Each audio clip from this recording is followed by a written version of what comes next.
She said I was incapable of being loved, that I'd die alone, unloved and bitter, just like my own father. When the door closed behind her, I believed her. I believed it every time I sat alone in that empty house, every time silence answered the phone. But what she didn't know is that love comes in quiet, unexpected ways. And sometimes it doesn't arrive through blood, but through choice. And on the day my stepdaughter said, "You'll always be my dad," I finally understood. She was wrong. My name is David. I'm 67 years old now. And if you ask anyone who's met me today, they'll tell you I'm a calm man. A man who keeps to himself. Quiet. Gentle. But I wasn't always that way. Years ago, I was married to a woman named Marla. She was everything I thought I needed at the time. Ambitious, sharp, always the center of attention. We met in our late 30s when I was finally starting to find my place in the world after struggling through my 20s. I was building a modest construction business. She was working in PR for a local agency. And at first she made me feel like I mattered, like I was seen. But over the years, that sharpness she had, it turned into something else, something that cut. She started saying things, subtle at first, then more cruel as time went on. You don't talk enough. You're too boring to keep anyone's attention. I have to carry every conversation for us like I'm dragging a rock around. And I tried. God, I tried to fix myself to be the man she wanted. I took her on trips, brought home flowers, planned fancy dinners that I couldn't really afford. But nothing I did ever felt enough. She'd roll her eyes, say I was trying too hard, or not trying hard enough. Always something.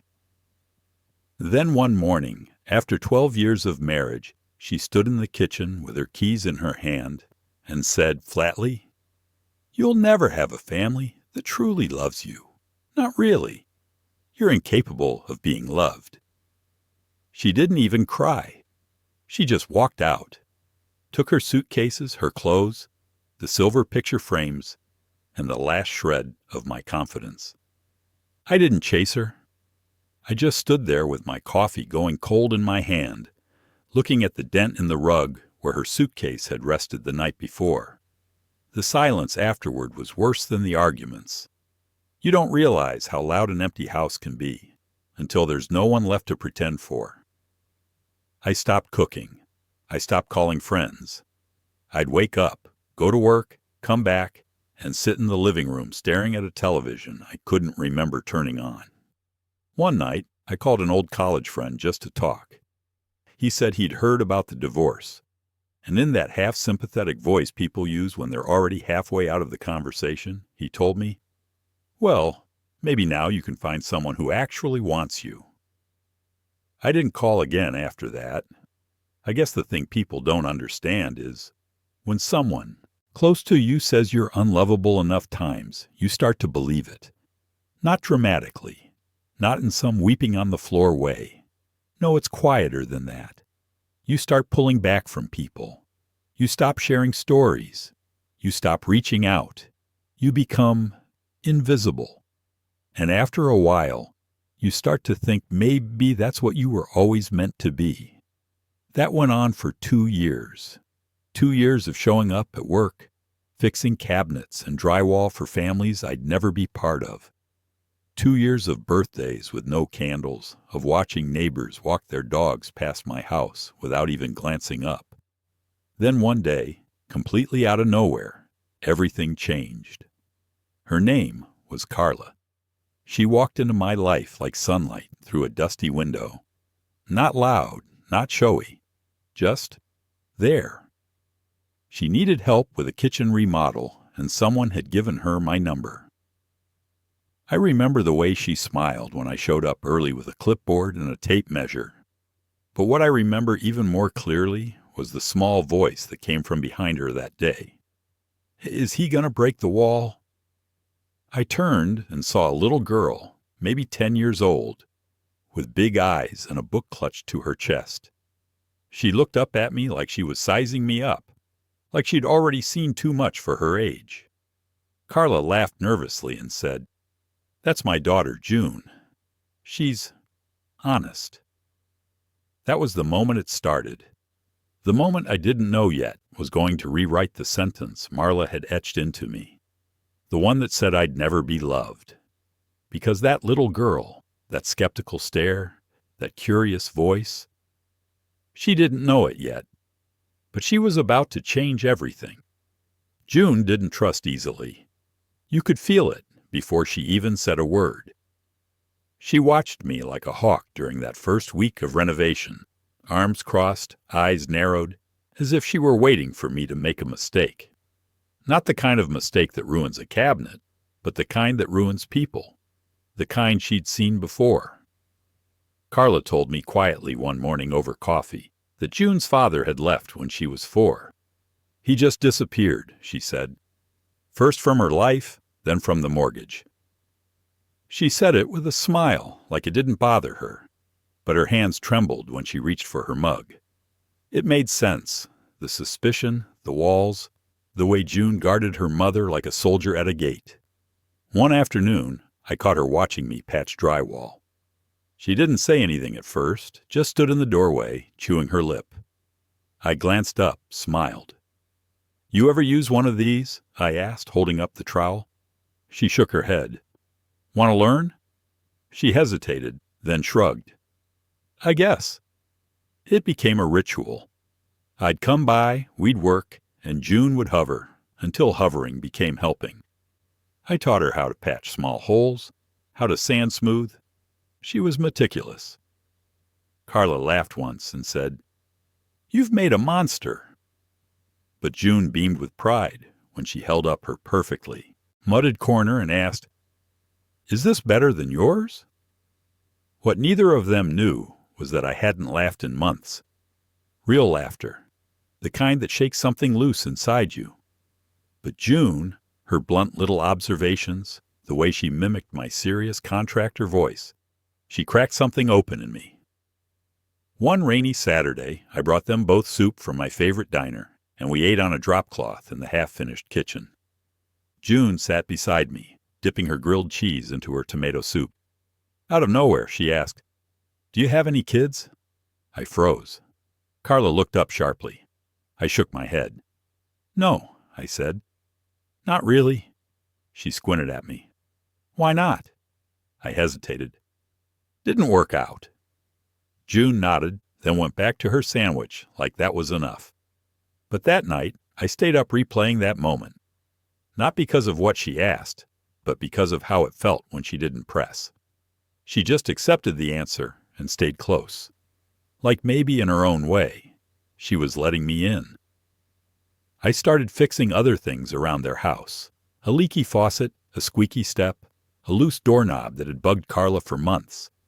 She'd always try to pay me. I always refused. "You'll spoil her," Carla warned me once, watching June proudly use a power drill to help me hang a shelf. I shrugged. Someone spoiled me once. Guess I'm just passing it on. The truth was, I'd started looking forward to those afternoons. They gave me purpose again, a rhythm I hadn't had since before Marla walked out. And then, about 6 months in, Carla asked if I wanted to join them for a school fundraiser dinner. "Just as a friend," she said. I almost declined. I hadn't been to anything social in years. But June insisted. "It's Italian night. They have real spaghetti." So I went. I wore my only decent blazer and sat between Carla and June at a table of folding chairs and red checkered tablecloths. June introduced me to her teacher as David. He fixes everything. It took me a second to realize how that hit me. Not Mom's friend, not the contractor, just David. He fixes everything. After that night, something changed. Carla started inviting me for dinners.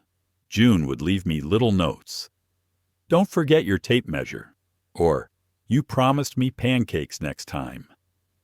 I'd come home, hang those notes on the fridge, and just stare at them.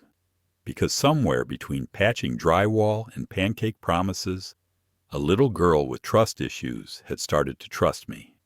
And her mother, well, she started to look at me differently too. Not with pity, not like I was someone broken, but like I was someone who belonged. One night, about a year after I first met them, I came by and June was waiting at the door. She had a shoebox in her hands and a nervous look in her eye. "What's that?" I asked. "It's for you," she said. "It's not your birthday. I made it." I opened the box. Inside was a bundle of little drawings, some handwritten notes, a photo of us fixing her bookshelf, and a card that said, "You're my favorite adult." I didn't say anything. I couldn't. I just hugged her. And for the first time in a long, long while, I felt like I was somebody's dad. Absolutely. Here's section 3 of your script, extended to a 900-plus word count to deepen emotional connection, pacing, and voiceover flow. The thing about being in someone's life, when you've spent so long being forgotten in everyone else's, is that you don't always notice when you start to matter. There wasn't one single moment when I thought, now I'm part of their family. It was slow. It was quiet. It was June yelling from the living room, "David, we're out of milk," like I live there. It was Carla sighing after a long day, dropping her keys on the table and asking, "Could you check the fuse box?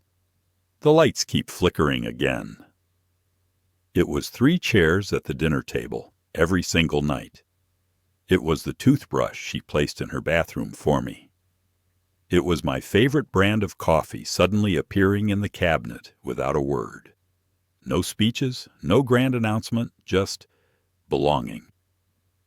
But the day I knew, really knew, I wasn't just a temporary helper, a friendly handyman passing through, was the night June fell off her bike.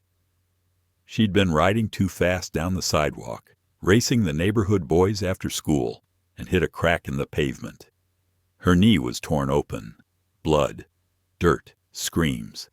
The kind of panic that rattles a mother's core. Carla called me in tears. "I don't know what to do," she said. "She's crying for you, not me, you." I dropped everything, literally. Left a half-installed countertop hanging in a client's kitchen and drove like the city was on fire. When I walked into the ER room, June's face lit up like I'd just brought her the moon. "David," she cried, reaching out like a child too young to remember pain. She held my hand while the doctor cleaned the wound, squeezed it hard when they gave her stitches. She didn't let go until the nurse said she could go home. On the ride back, she curled up in the back seat, her cheek pressed to my old flannel jacket, and mumbled, "I knew you'd come." That was the moment. That was when I knew. No matter what anyone else had told me, no matter how many people had walked away from me in this life, I was somebody's person. And not just anybody's. Heron. The weeks that followed were filled with more little signs. Carla started leaning on me more, not just for housework or repairs, but for opinions, for comfort. She'd call during stressful work days just to hear my voice.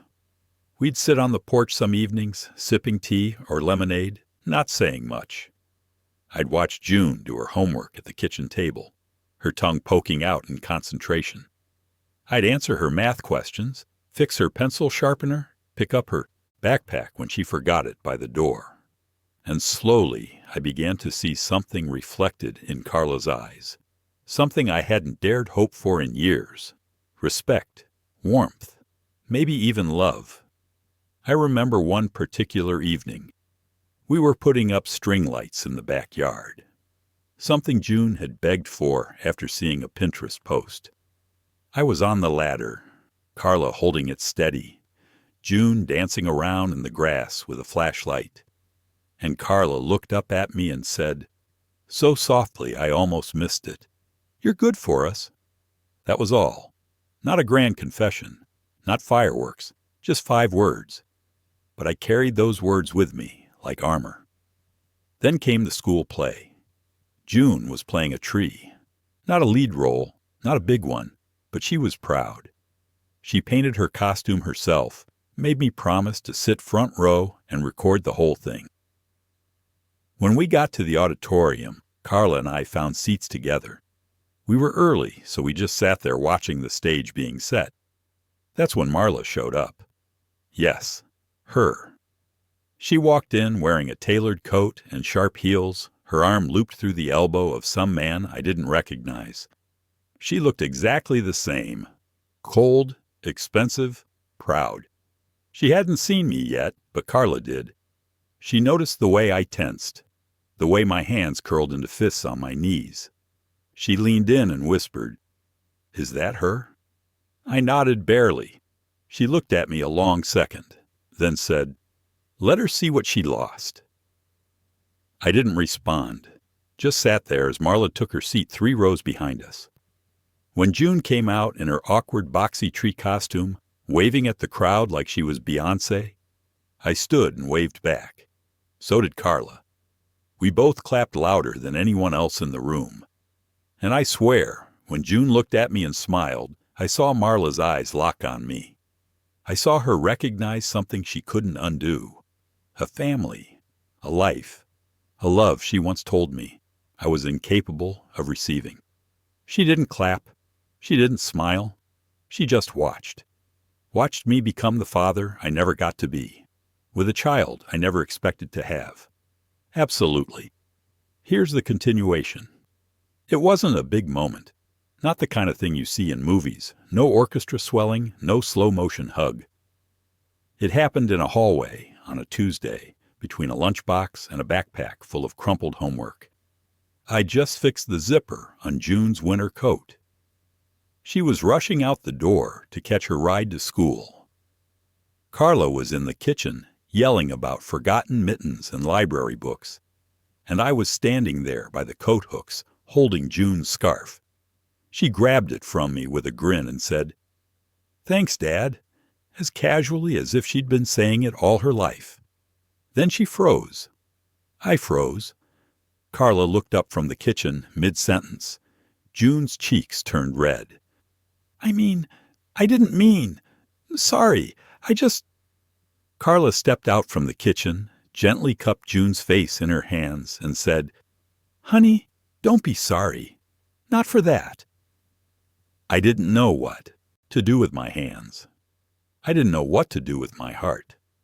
June looked at me nervously, as if waiting for permission to rewind the moment. But I just smiled and said, "You're welcome, kiddo." She grinned, slung her backpack over her shoulder, and darted out the door. The silence afterward stretched like a thread about to snap. Carla looked at me. "You okay?" I nodded, then shook my head, then said, "I think so." And I meant it. Because that one word, Dad, it cracked something wide open in me. Something I'd boarded up for years, told myself I didn't need. When Marla left, she didn't just take the furniture or the photos. She took my idea of family, of ever being needed. She said I was emotionally simple, that I didn't know how to love in the right ways, that I'd never have the kind of deep bond that real fathers had. I didn't argue. I let her go. I thought maybe she was right. But now, a child who wasn't mine by blood had slipped and called me Dad, and it felt more real than anything I'd ever heard in that title. And Carla, she didn't look surprised. Not really. She just whispered, "She's been calling you that in her drawings for months. I didn't want to pressure you." That night when June came home from school, she didn't bring it up again. But she lingered near me, hung her backpack a little closer to mine, sat next to me on the couch during dinner. And when she yawned during a movie and leaned her head on my shoulder, I didn't dare move. Because in that moment, I realized something powerful. Being a father isn't about DNA. It's about showing up. Every time. Even when it's hard. Even when it's thankless. And somehow, I had. Weeks passed, and Dad became natural, slipped into sentences like it had always been there. At first, she'd catch herself, say it, then glance at me with those wide eyes, checking if I flinched. But I didn't. And then she stopped checking. She said it when she asked for help with a science project. She said it when she called me from school because her stomach hurt. She said it when I cheered her on at her soccer game, bundled in 2 coats and yelling from the sidelines like an over-invested sports parent. It wasn't forced, it wasn't scripted, it was earned. But not everyone approved. One evening, Carla's sister Melanie came over for dinner. We hadn't seen much of her, she lived out of town, but her tone was sharp the second she stepped through the door. "So this is the new dad, huh?" she said, eyeing me. June's face tightened. I stood to shake her hand. She didn't take it. "Nice to meet you two," I said evenly. At the table, she watched us, me serving June more mashed potatoes, Carla laughing at one of my bad jokes, June nudging my arm to correct the punchline. After dinner, while Carla and June cleared plates, Melanie cornered me on the porch. "She's not yours," she said coldly. "Don't get too comfortable." I looked at her, calm, still. "She knows who her father is," I replied. "It's the man who's here." She rolled her eyes. "You'll never be blood." "I don't need to be," I said. "She calls me Dad because I've shown her what one looks like." She didn't reply. She left before dessert. Carla apologized.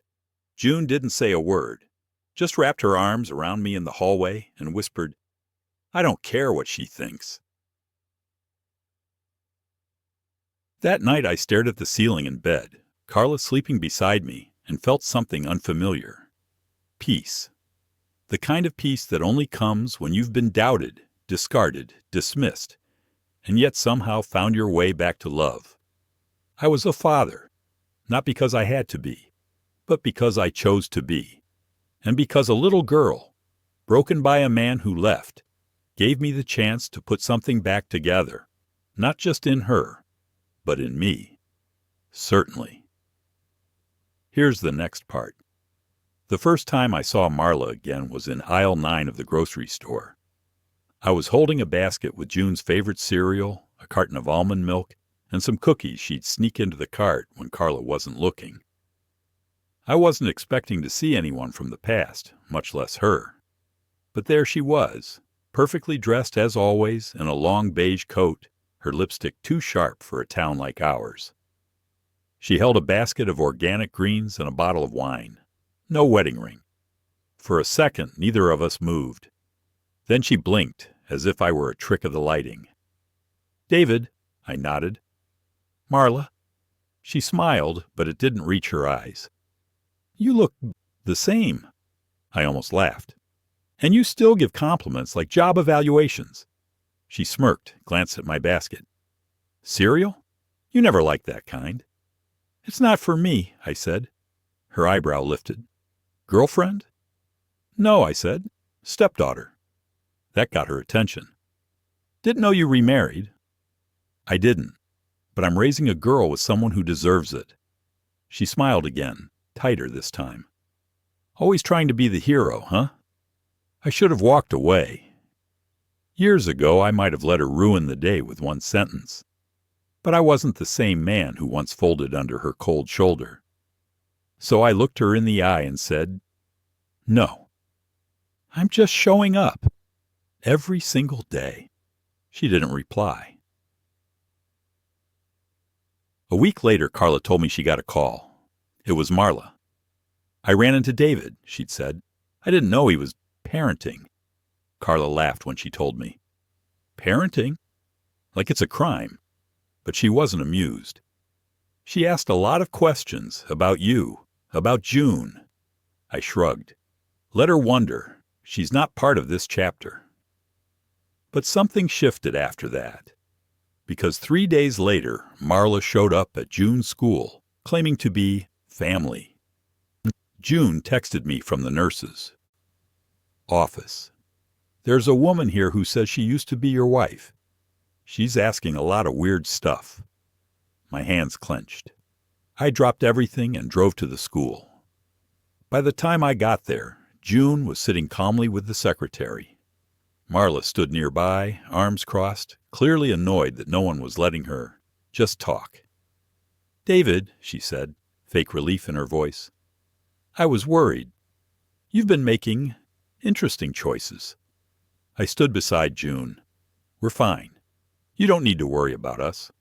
She narrowed her eyes. "You think playing house with someone else's child makes you a father?" Before I could respond, June stood. "She doesn't need him to play house. He's just my dad." The room went quiet. Marla looked stunned. "I didn't mean," she began. June turned to me. "Can we go?" I nodded. We walked out together. Later that evening, Carla asked what happened. I told her everything. She was silent for a while. Then she said, "She's not used to seeing you happy." "She used to say I was too simple to be loved," I said. Carla reached for my hand. "Then I guess we're both simple. Because I love the way you love. And so does June." The next time Marla tried to reach out, I blocked the number. Not out of spite, but because she no longer held power here. She wasn't part of this family. She wasn't part of this growth. And when Carla brought out the wedding invitations months later, asking if I'd walk June down the aisle as her dad, I didn't even hesitate. I ironed my shirt that morning with hands steadier than I expected. Carla looked radiant, and June looked proud. Not nervous, not guarded, just full of light. And when she grabbed my hand, walking into the garden with hundreds of eyes watching, she whispered, "I picked the song you always hum when you're fixing things." And when it started playing, the same song I used to hum patching her walls, tightening her shelves, I could barely hold it together.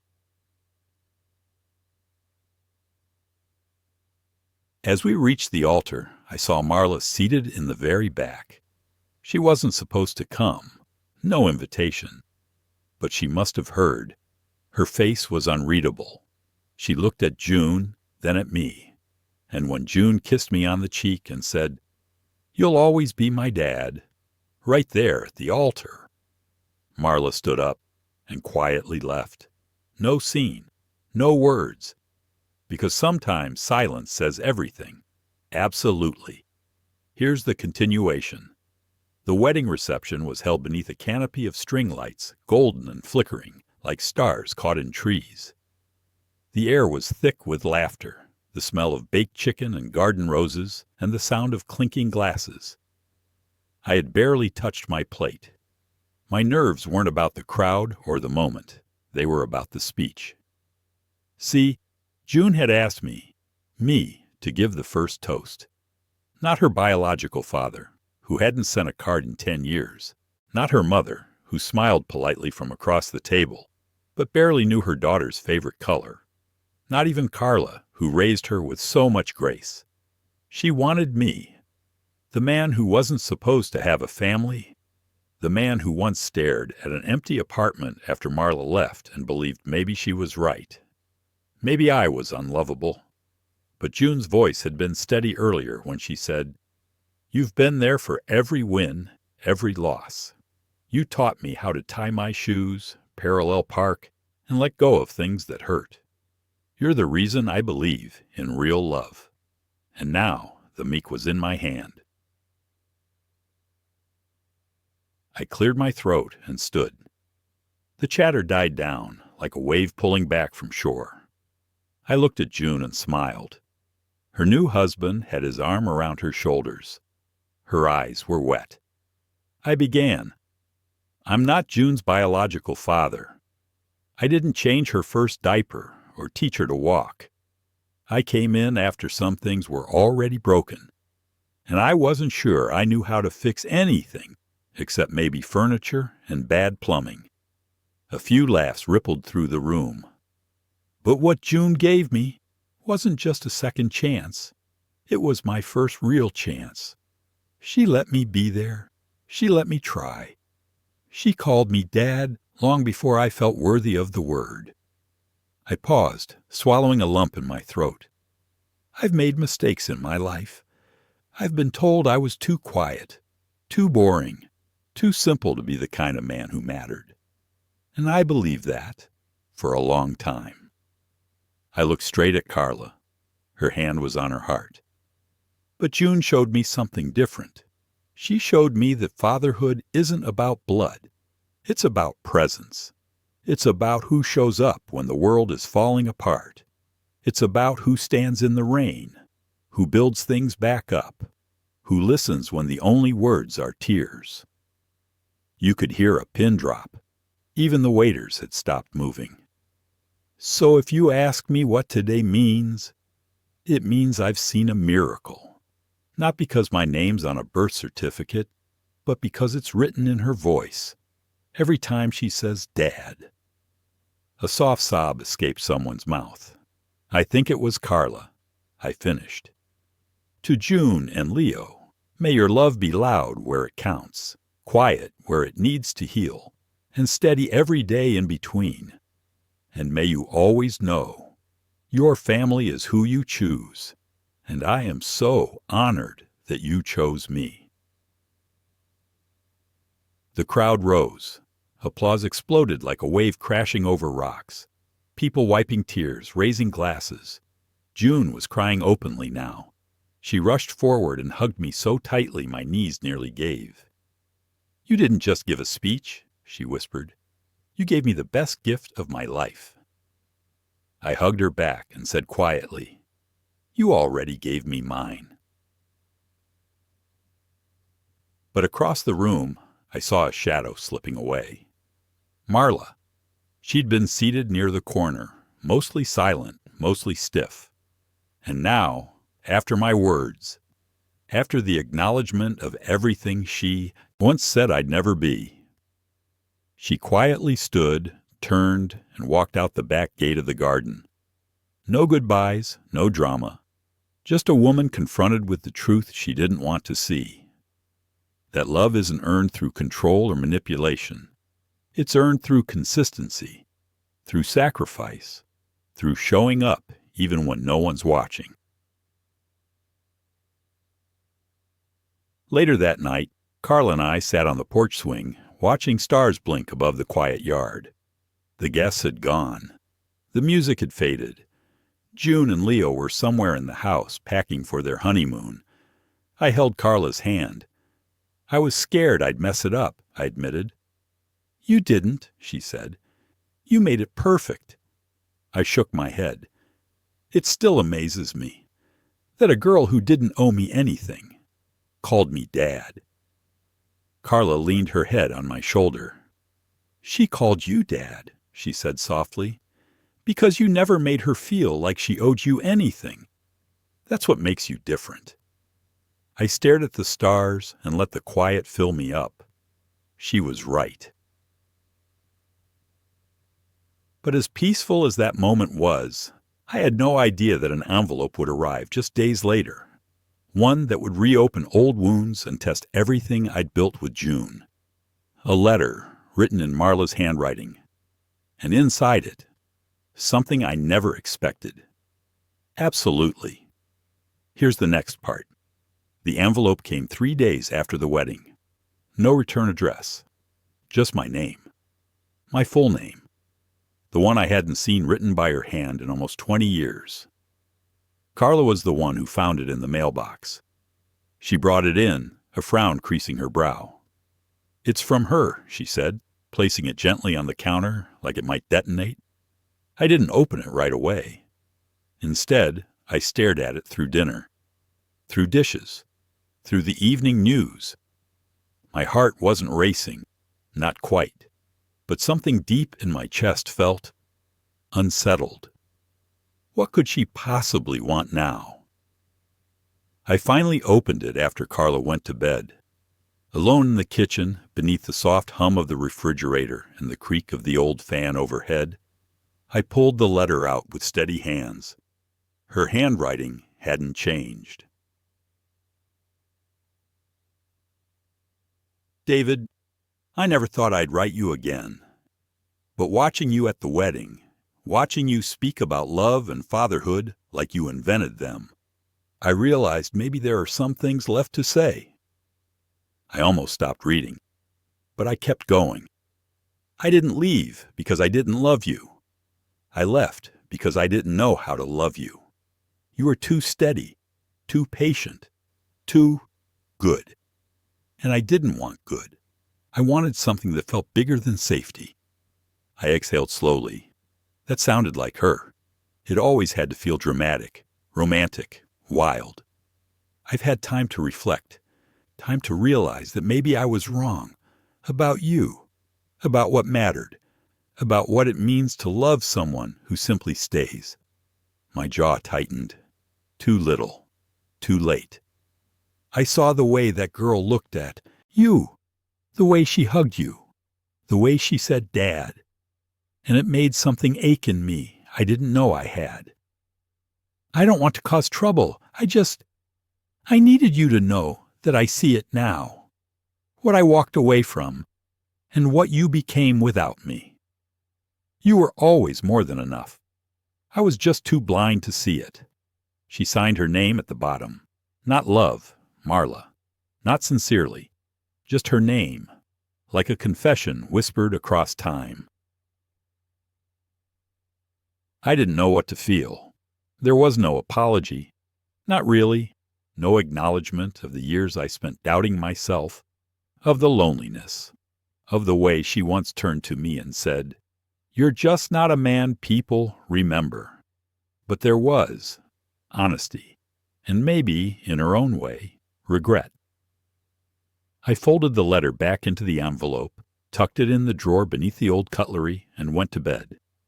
Carla stirred when I got in. "Everything okay?" she asked sleepily. "Yeah," I said. "Just leftovers from a life I didn't ask to revisit." She reached for my hand under the covers. "Don't let her take up space. You earned this peace." And I had. But the letter wouldn't leave my mind, because buried inside her words was something more than regret. It was envy. She saw what I had now, what I'd built, and for the first time in her life, Marla wasn't the one in control. The next day, I took the letter out again. I placed it on the dining table while Carla sipped her coffee. "I think I need to tell June," I said. Carla looked at me carefully. "Why?" "Because it's not a secret, and secrets rot things from the inside." She nodded. "Then tell her. But don't give Marla power she doesn't deserve." That evening, June stopped by to pick up a box of wedding gifts that had been delivered to our place. She was glowing, still riding the high of the day. But when I told her about the letter, her smile faded.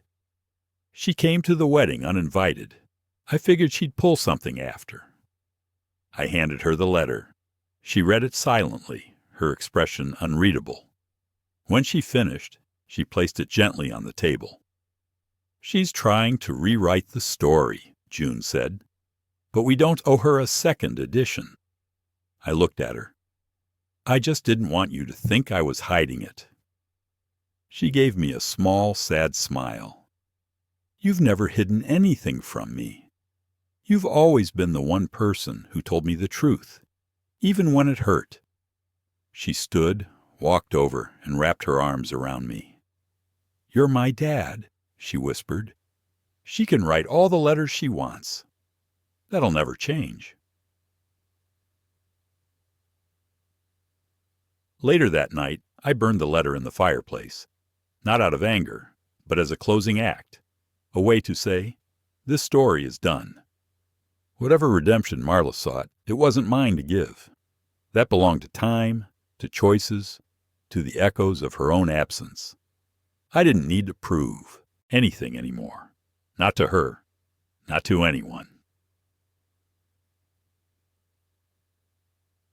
But I still didn't know that one more twist was coming. One more attempt to shake the foundation I'd built. Because a week later, someone else knocked on my door. And this time, it was her, standing in the rain, eyes glassy, and holding something in her hands that would force a decision I never thought I'd have to make. Certainly. Here's the next part. It was a Wednesday afternoon when I heard the knock. The rain was coming down hard, steady and rhythmic, and I had just made tea. Carla was upstairs organizing the last of the wedding decorations June had left behind. I opened the door expecting a delivery man or maybe the neighbor's kid who sometimes helped with the trash bins. But it was her, Marla, soaked from head to toe.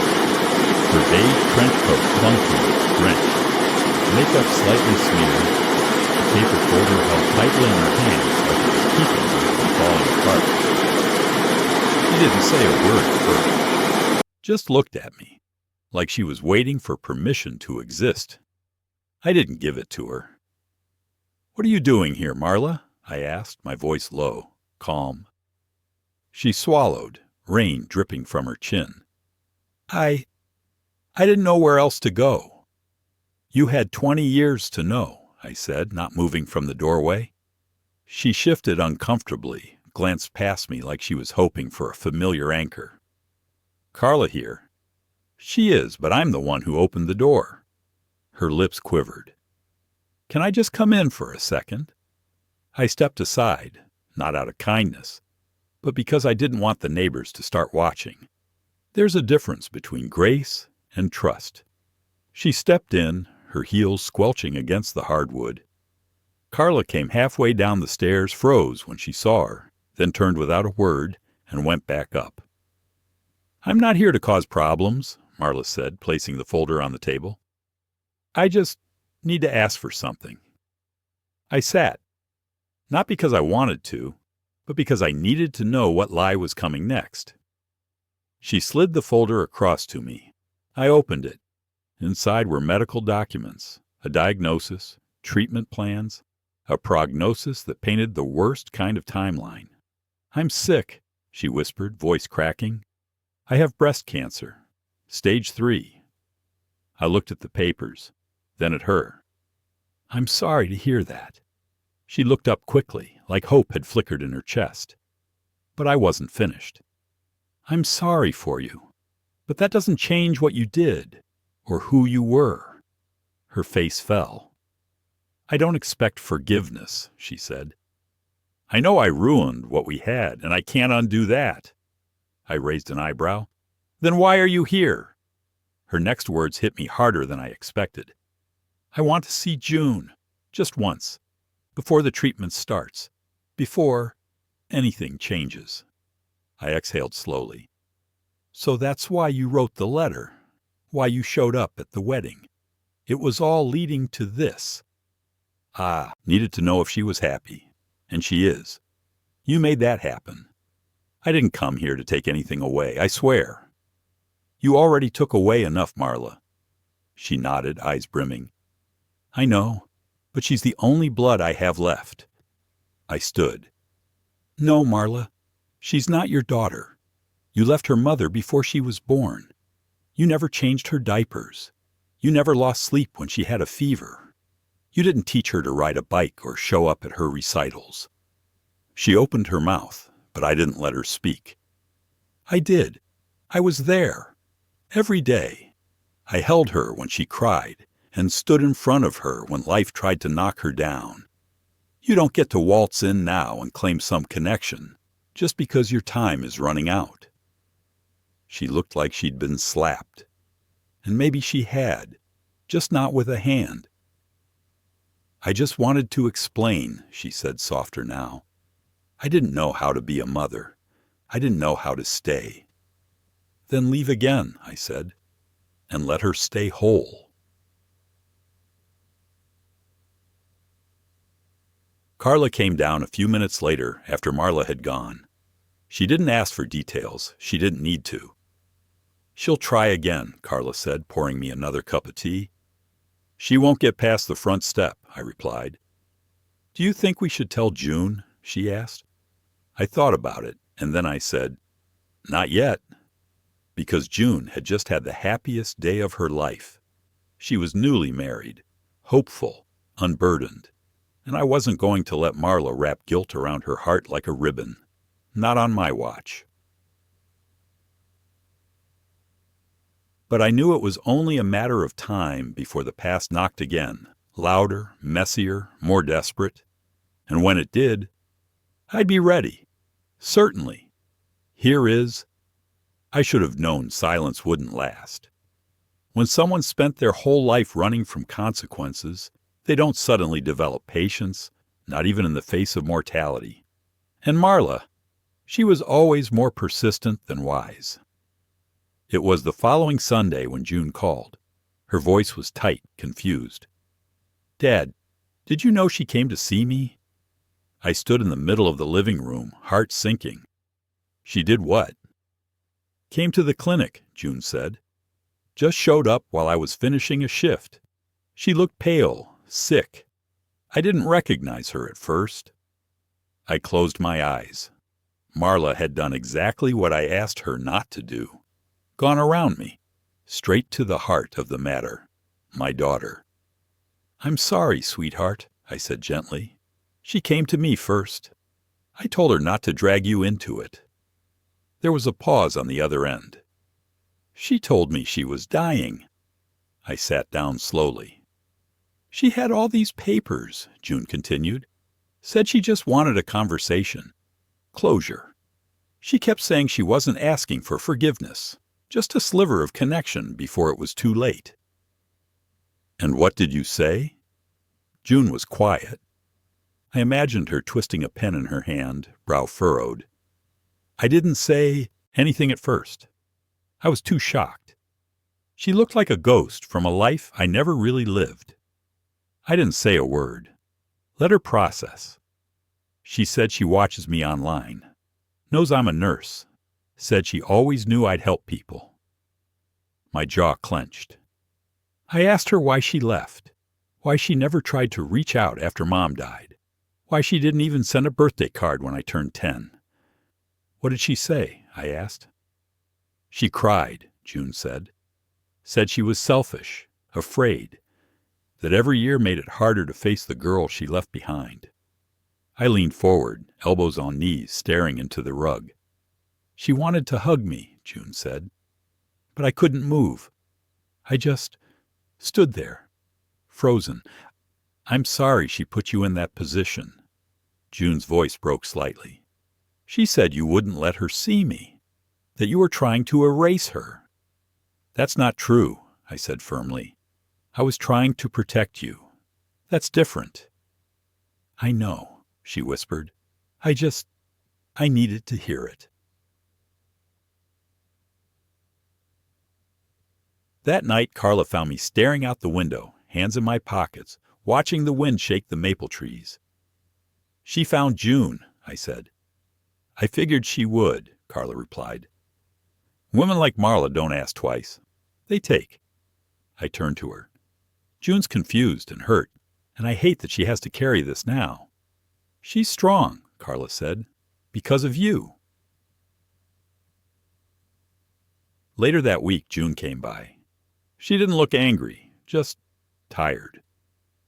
"She said she's starting treatment soon," she said, setting her purse down.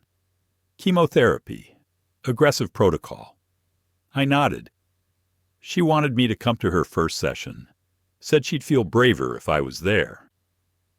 I looked at my daughter, the woman I had raised, fed, clothed, comforted, and for the first time, I saw the battle she was fighting inside. "I told her no," she said. "I told her I hoped she got better, but I wasn't the right person to lean on." Emotion flooded my chest.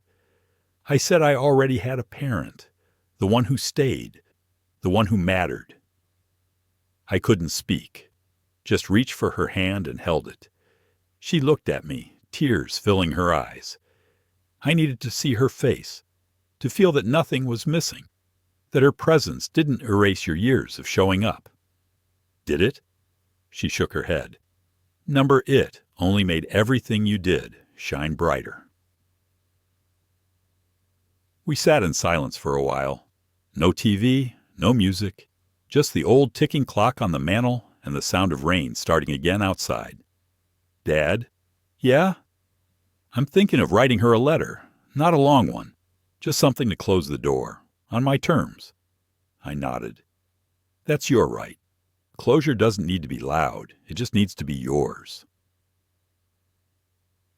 The next day, June mailed the letter, a single page, thanking Marla for giving birth to her, and letting her know that healing had already happened, without her. Adak. But I had one more thing to do, one last quiet step to ensure Marla understood the line, that while we weren't cruel, we were no longer her safety net, because people like Marla, they often mistake kindness for an invitation. So I decided it was time to return something she'd forgotten long ago. Absolutely. Here's... When Marla left me all those years ago, she hadn't taken much. A suitcase, her favorite leather boots, a stack of records she claimed I never appreciated. But she had left behind one thing tucked away at the back of our bedroom closet, an old wooden box with rusted brass corners. I hadn't touched it in 2 decades. Didn't care to.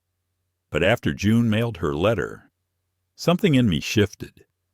That ache in the chest that never quite went away. It turned into clarity, and clarity doesn't tolerate clutter. So I pulled it out. It was lighter than I remembered, the wood warped just slightly with age. I set it on the kitchen table and opened it like I was cracking open a time capsule no one had asked for. Inside were fragments of the woman she used to be, a faded photo of her and her father fishing, a matchbox from the jazz bar where we had our first date, an ultrasound print of June, creased down the middle from being folded and unfolded too many times. And at the bottom, letters, unsent, dozens of them, each one dated, each one addressed to June. Some were written while she was pregnant. Others scrawled during the early years when June was still learning to talk, to walk, to call me Dad. They weren't apologies, not exactly. They were yearnings. I saw a girl in a red coat today. She reminded me of what your hair might look like in sunlight. I wanted to call, but I didn't want to hear you cry when I said goodbye. I hope your new dad is kind. I hope he teaches you to sing. I read maybe 10 before I stopped. I wasn't sure if I was angry or exhausted, because it didn't change anything. Marla hadn't mailed those letters, hadn't fought for custody, hadn't shown up at any milestone or emergency. Intentions are not actions. Wishes don't feed a child, and longing doesn't make you a parent. I waited until that Sunday. Then I called her. She answered after the 3rd ring, her voice weaker than before. Hello? It's me, I said. A pause. I didn't think I'd hear from you again. You left something here, I said. Another pause. What? Your letters. Silence stretched between us. You read them, she asked quietly. Some. Enough. I wrote those when I thought maybe I could come back, when I still believed I deserved to. You could have sent them, I said. You didn't. I was afraid she'd hate me. She didn't hate you. She didn't think of you. That landed like a slap, but it was the truth. June hadn't carried Marla's absence like a wound. She hadn't known it deeply enough to miss her. I had filled every corner of that girl's world with presence, protection, and patience. I'm dropping the box off at the hospice front desk, I continued. Do with it what you want. I never stopped loving her, Marla whispered. Then you should have stayed. I didn't wait for her to respond. I ended the call. That afternoon, I drove to the hospice facility listed on her treatment paperwork. It was a modest building, clean, sunlit, quiet. I walked to the front desk with the box in hand. Delivery for Marla Atkins, I said. The receptionist, a soft-spoken man with tired eyes, took it from me gently. "Would you like to see her?" I shook my head. "Number, just let her know it's from the man who raised her daughter." On the way home, I didn't turn on the radio. I let the silence settle like warm dust. For the first time in a long time, I wasn't carrying anything unfinished. Not guilt, not resentment, not even bitterness. Marla could sit with her memories. I had a family to sit with at dinner. When I got home, June was in the kitchen helping Carla with the roast. The sound of laughter and music filled the house. "Everything all right?" Carla asked. "Everything's right where it should be," I replied, kissing her on the cheek.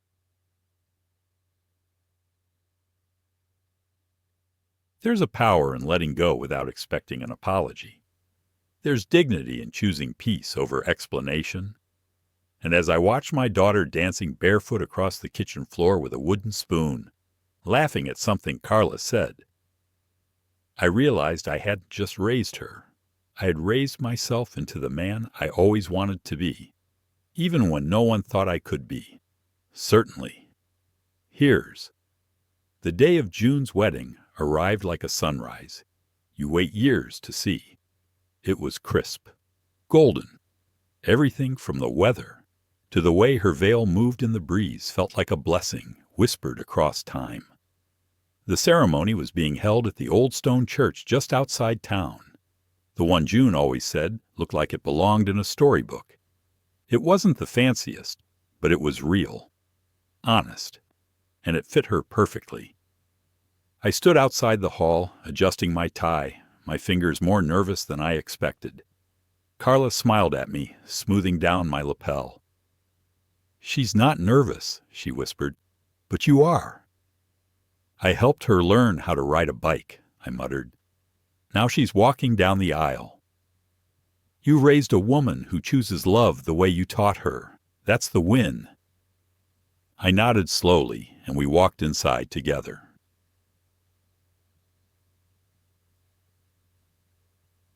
The ceremony was intimate, joyful. There were tears when June read her vows, promises about loyalty, laughter, and the kind of home that doesn't break when storms come. When it came time for the father-daughter speech, I felt the entire room shift toward me. I stood slowly. The microphone was already set. I could feel Carla squeeze my hand once before I stepped forward. I didn't prepare a speech, not really. What I said came from memory, from years of watching her grow into a woman who stood in white lace with stars in her eyes. "I'm not the man who gave June life," I began, "but I'm the man who showed up every day after." A murmur passed through the room. "She was 3 when I started brushing her hair, 5 when I taught her how to swim, 8 when I held her through the night after she lost her first pet." A few soft sniffles. "I wasn't perfect. I burned pancakes. I got lost trying to find her dance recital. I said the wrong thing at the wrong time, but I never left." My voice tightened. "Someone once told me I'd never have a family that loved me, that I wasn't meant for it. But when I look at this woman, this radiant, fierce, kind soul, I know they were wrong."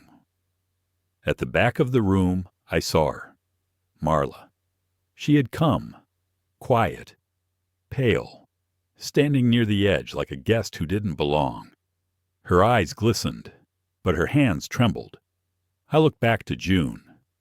"I didn't raise you because I had to," I said, voice thick with truth. "I raised you because loving you was the easiest thing I've ever done." June stood, tears rolling down her face. She crossed the room, heels clicking against wood, and threw her arms around me. "I love you, Dad," she whispered. "Always."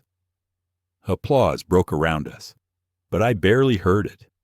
Only her. Later, during the father-daughter dance, she leaned in close and said softly, "She came. I saw her." "I know," I said. "I'm glad she heard it." I looked into her eyes. "But I said it for you." Marla didn't approach us afterward. She watched from a distance, pressed into the shadows of people she no longer had ties to. And when the last toast was made and the first slice of cake was cut, she was gone, just like before. But this time, it wasn't her absence that mattered. It was the presence that stayed. Of course, here's approximately 950 words.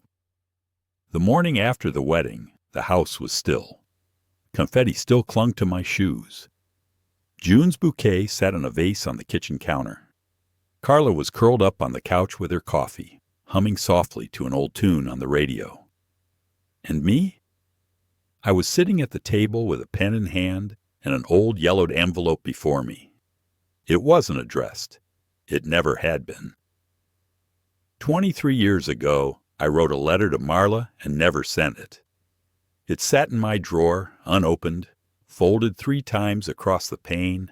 I didn't know how to speak out loud. Now, after all this time, after the vows, the dance, the speech that silenced the woman who once said I was unlovable, I opened it again. Marla, you don't know what kind of man I'll become. Maybe you don't care. But one day, I'll sit across from your daughter and she'll call me Dad. Not because I made her, but because I stayed. You said I'd never have a family that loves me. But I'll earn one day at a time. With scraped knees and bedtime stories and emergency room visits and first recitals. I'll be the father you never believed I could be. And when that day comes, I won't need to prove it to you, because I'll already know who I am. Henry, I smiled, folded the letter back up, and this time placed it in a fire-safe box with other family keepsakes. Baby photos of June, a copy of her college graduation letter, and now her wedding invitation. I didn't need to send that letter anymore. She had heard everything she needed to hear, and I had lived everything I promised. Later that afternoon, Carla and I drove out to the beach for some air. It was the same beach where June once built lopsided sand castles and ran from imaginary sea monsters in her polka-dot swimsuit. Now the shore was quiet, the water gentle. I took off my shoes, rolled up my pants, and walked along the surf. I saw how you looked at her, Carla said, walking beside me. I wasn't angry, I replied. Just done. She saw the man she threw away. She saw the family I made without her. We walked in silence for a while before she nudged me gently and asked, "Did you ever expect this?" Not at first. I thought I'd be alone forever. I thought maybe she was right. She wasn't, Carla said. She just left too early to see the truth. Well. Back at home, June and her new husband had left for their honeymoon. On the dining table was a note in her handwriting. Dad, you taught me how to ride a bike, drive a car, and walk away from people who don't treat me right. But the most important thing you ever did was love me like I was yours. Because I always was. Your daughter, forever. I sat down, read it 3 times, and let the tears come. Not of sadness, of arrival, of something completed. In the years that followed, June called me every Sunday. Carla and I hosted barbecues, then birthdays, then baby showers. And when June had her first child, a daughter, she named her Hope. Because you never gave up on it, she said. As for Marla, she passed a few months after the wedding, quietly. I received a card from the hospice nurse. Inside was a short note. Thank you for raising her. That was all. That was enough.